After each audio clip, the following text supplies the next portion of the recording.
Bonsoir, une fois n'est pas coutume, nous nous retrouvons pour la nuit des musées.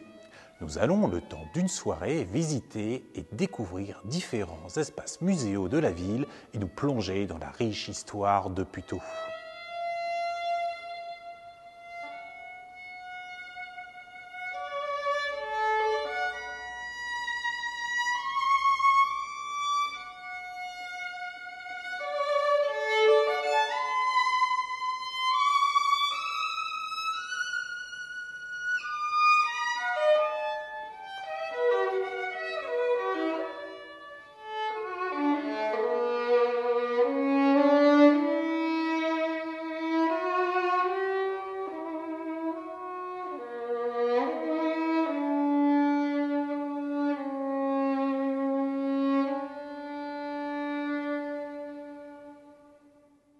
Nous sommes ici à l'atelier Garino qui porte le nom d'un ancien conseiller de la ville qui a beaucoup travaillé sur l'entreprise de Dion-Bouton. Une entreprise qui a marqué l'histoire industrielle de Puteaux depuis son implantation sur les quais de Seine en 1884. On y découvre la formidable histoire de cette entreprise, notamment par des véhicules anciens comme celui-ci, le vis-à-vis de Dion-Bouton, modèle 1902. À la fin du XIXe siècle, De Dion-Bouton développe des moteurs à pétrole reconnus dans le monde entier. Puis, à partir de 1899, l'usine se lance dans une production industrielle d'automobiles, les vis-à-vis. Le vis-à-vis est un modèle véritablement moderne malgré son apparence ancienne. On retrouve tous les éléments qui constituent encore aujourd'hui une voiture. On a au milieu la colonne de direction, avec la fonction marche avant et marche arrière, le frein à main et juste à côté, la pédale de frein. Tout cela sera décliné des années plus tard pour former le volant et les pédales. On retrouve le moteur, bien sûr, bien qu'à l'arrière, qui se démarre en tournant la manivelle sur le côté. Il y a déjà une plaque d'immatriculation et les chauffeurs doivent avoir un certificat de propriété de la voiture. Le vis-à-vis roule en moyenne à 25 km/h, un peu juste pour aller sur l'autoroute, mais parfait pour les zones 30.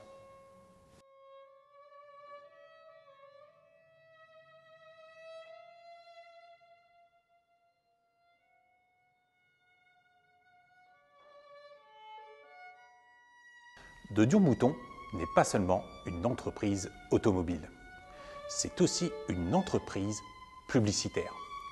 Elle est l'une des premières entreprises françaises à utiliser aussi massivement la publicité dans des supports très variés.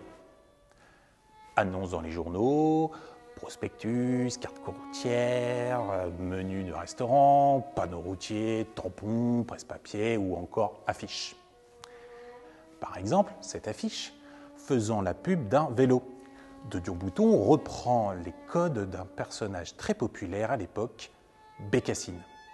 Elle est ici représentée par une fillette, dans un jeu de contraste très marqué entre d'un côté la campagne et Paris. Le petit vélo en bois du garçon et le grand vélo brillant en métal. Le slogan « C'est le vélo du Parisien » joue avec le rêve de monter à Paris et tout l'imaginaire qui se construit autour de l'exode rural.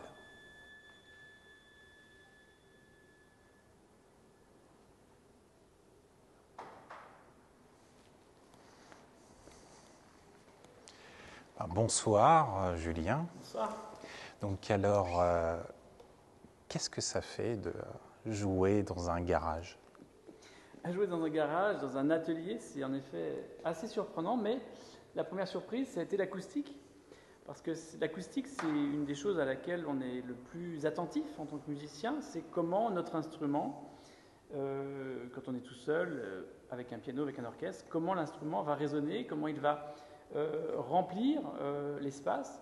Et là, ça a été une très très belle surprise de se rendre compte que la sonorité est très chaleureuse, en tout cas de mon point de vue, et elle est parfaitement coordonnée, disons, avec l'espace et l'œuvre que j'ai du coup choisi de jouer ici.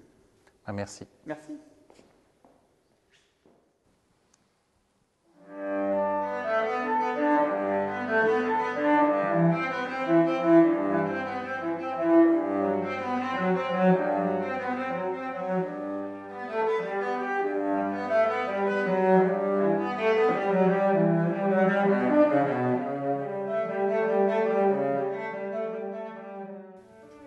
d'autres entreprises ont marqué l'histoire de Puteaux. Plusieurs sont raccotées au rez-de-chaussée du musée de la section d'or, notamment les réveils jazz, les parfumeurs Coty, Caron, Fébel ou encore d'Orsay. En 1920, la société d'Orsay lance un nouveau parfum, le Lys. Pour cette occasion, elle fait appel au célèbre maître verrier René Lalique, qui, la même année, crée ce flacon. C'est un flacon en forme de disque au côté bombé. Le motif d'églantine a été moulé en faible saillie sur la face extérieure, tandis que la face intérieure reste lisse. Ce flacon a été réalisé en plusieurs formats. Les grands modèles étaient utilisés pour la lotion et l'eau de Cologne, tandis que les petits servaient pour le parfum.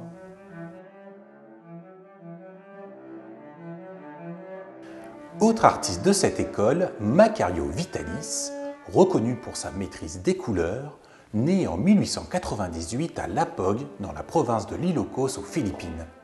En 1926, il décide de partir pour la France où il s'installe à Montmartre. Puis à Puteaux, où il fait connaissance de Camille Renaud. Celui-ci l'hébergea plus d'une dizaine d'années. En retour, Macario Vitalis offrit de nombreuses peintures, peignit de nombreuses compositions à même le mur du restaurant, puis prit son envol vers une petite bourgade bretonne. Les étages du musée sont consacrés à l'histoire picturale de la ville et plus particulièrement au groupe de Puteaux, ou la section d'or pour le jeu d'artistes avec le nombre d'or. On y retrouve notamment Kupka, Bierge, mais aussi Jacques Villon. Jacques Villon, de son vrai nom Gaston-Émile Duchamp, est un peintre, dessinateur et graveur français. En 1906, Jacques Villon déménage à Puteaux afin de créer un espace de discussion entre artistes qui permettra la création de l'école de Puteaux. Cette œuvre de Villon est un dessin rehaussé à l'aquarelle. Il représente un homme entouré d'un pupitre et de partitions et d'un violoncelle. Ainsi, Jacques Villon rend hommage à Raoul Dufy.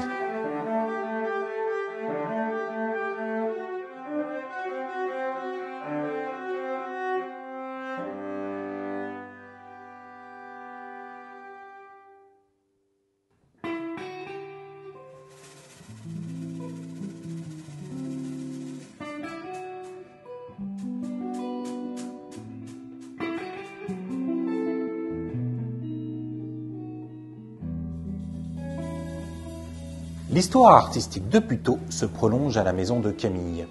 Ce musée rend hommage au restaurateur et collectionneur Camille Renaud, dont le restaurant se trouvait rue de la République jusque dans les années 60 et était le lieu de rendez-vous de nombreux artistes. Camille Renaud aimait les artistes et aimait poser pour eux. Il faut dire que des grands noms se retrouvaient dans son restaurant.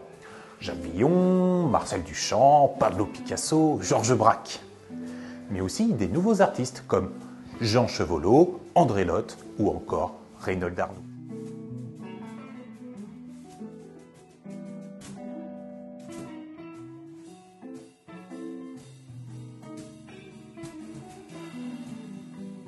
Ce peintre cubiste et critique français dénombra près de 300 portraits du mécène, ce qui faisait de Camille Renaud l'homme le plus portraituré de France à la sortie de la Seconde Guerre mondiale.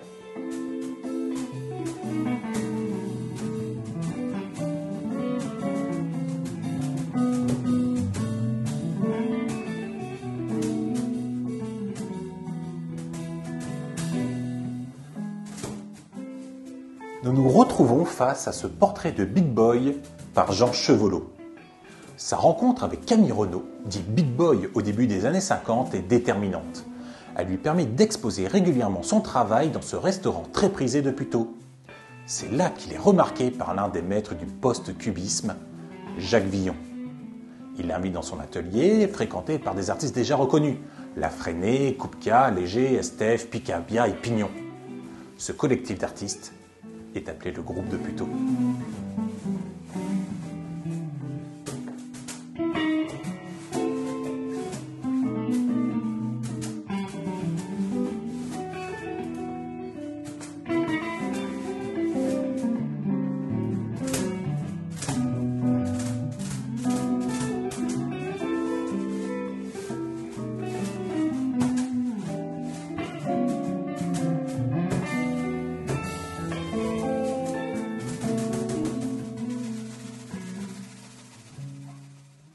L'histoire picturale de la ville se poursuit également à la maison Lorilleux, la célèbre usine de fabrication d'encre installée près du moulin depuis 1824.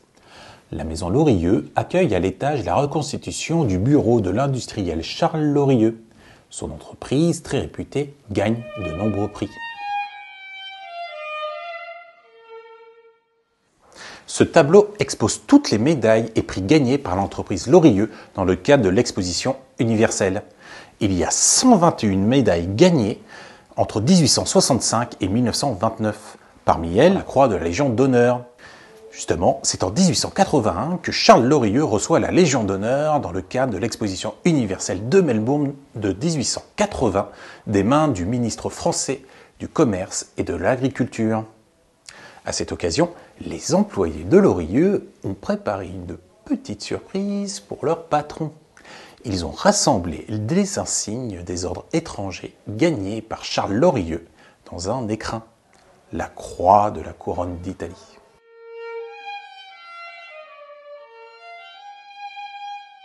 Ancien lieu industriel, la maison Lorilleux est désormais un espace d'exposition temporaire et permanent.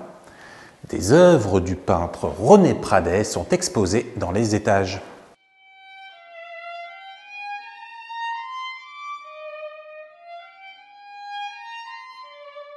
René Pradès a appris la peinture en visitant les musées de l'Europe entière. Influencé par Jacques Villon et Alberto Giacometti, possédé par les mêmes questionnements sur l'homme, René Pradès voue un respect sans borne à Piero della Francesca. C'est d'ailleurs son premier choc pictural, un des créateurs de la Renaissance. Il dit avoir ressenti un amour très profond pour ce peintre, qui pour lui reste l'un des plus grands. Il a consacré sa vie à la peinture. René Pradès nous a quittés à l'âge de 80 ans. Il laisse une œuvre fascinante et visionnaire, composée de peinture à l'huile, de pastels, de dessins, de lithographies, de collages, de photographies et de textes. René Pradès clôt l'histoire admirable de la peinture moderne dont Puteaux fut un lieu incontournable au cours du XXe siècle. Au rez-de-chaussée se trouve l'espace d'exposition temporaire actuellement occupé par l'artiste putéolien Schex. Artiste putéolien, Schex se sert des étiquettes de fruits et de légumes pour créer des œuvres d'art hypnotiques.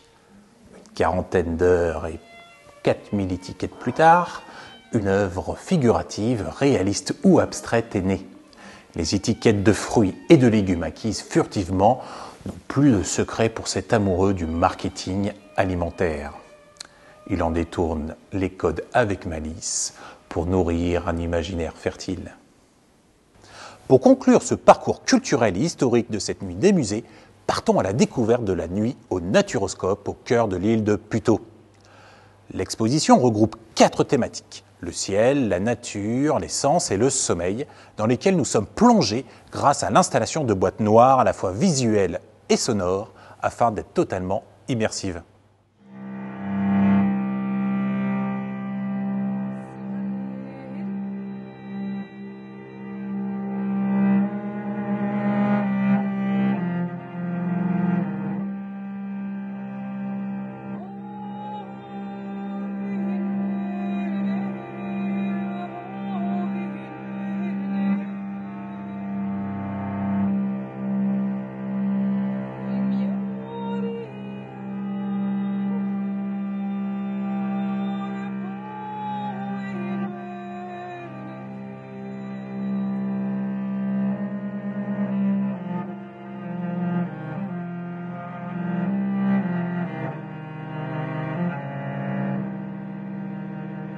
La première permet de découvrir une nuit dans la nature. Nous y découvrons les espèces qui vivent la nuit, comme les carnivores, les rapaces, les rongeurs, les amphibiens, les papillons de nuit, les insectes nocturnes, les arachnides ou encore les chauves-souris. Il en existe d'ailleurs plus de 1200 espèces dans le monde, dont 34 en France.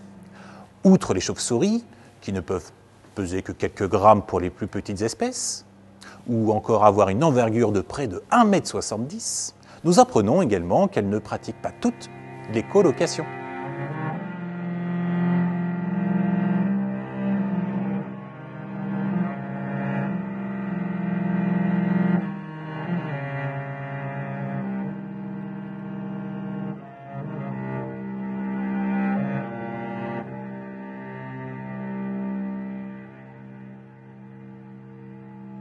La nuit est un appel au sens et chaque animal a ses préférences. Les mammifères vont plutôt utiliser leur odorat performant pour trouver leur proie, tandis que les oiseaux se serviront de leurs cris.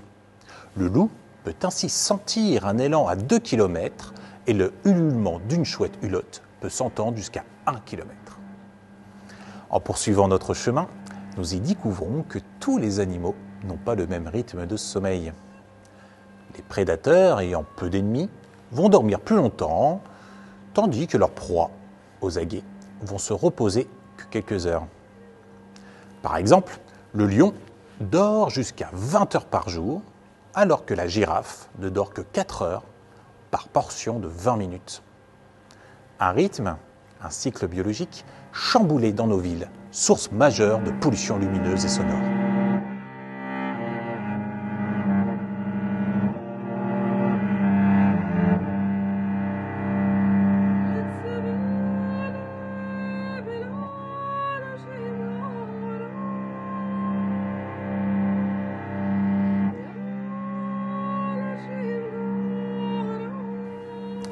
La magie revient lorsque nous nous arrêtons dans l'univers glacial qui nous présente des aurores boréales. Plus loin, nous nous réchauffons au beau milieu du désert pour observer le ciel et découvrir les étoiles loin de la pollution lumineuse des villes. Il y a des milliards d'étoiles autour de la Terre et les soirs de ciel clair, plus de 3000 étoiles sont observables.